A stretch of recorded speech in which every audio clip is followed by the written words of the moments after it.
And those are some of the headlines. This is Democracy Now!, democracynow.org, the War and Peace Report. I'm Amy Goodman with Juan Gonzalez. And welcome to all of our listeners and viewers around the country and around the world. And Juan, you have the front page story in the New York Daily News today.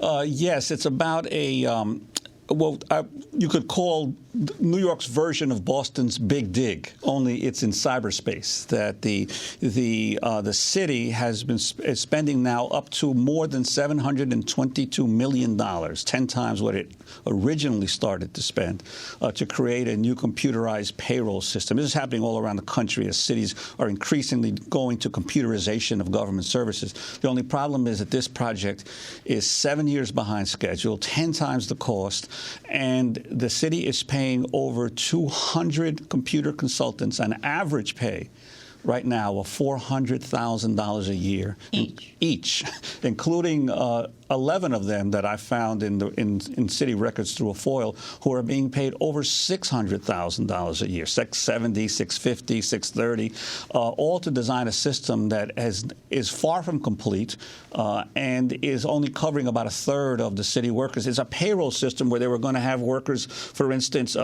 punch in with biometric hand scanners when they come in the morning, at lunchtime, and supposedly to avoid city workers punching in for other workers and, in essence, stealing time. Yes, you have to put your hand into a biometric reader, which reads your palm print, and it says that you are the person that is punching in for work that day. But also using computers as when you log into your computer, it punches you in for work that day. But it is a vast timekeeping and payroll system that is now verging on $1 billion in cost and is not complete after 10 years. But this is happening all around the country as more and more governments are going to computerization.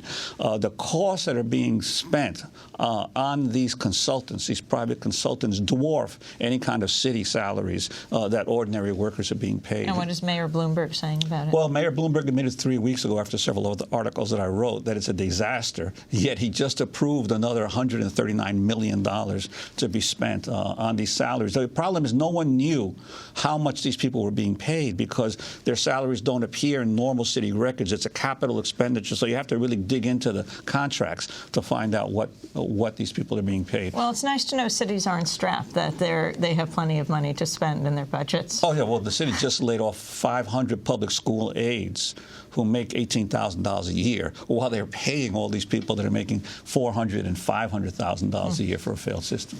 Well, good reporting, Juan.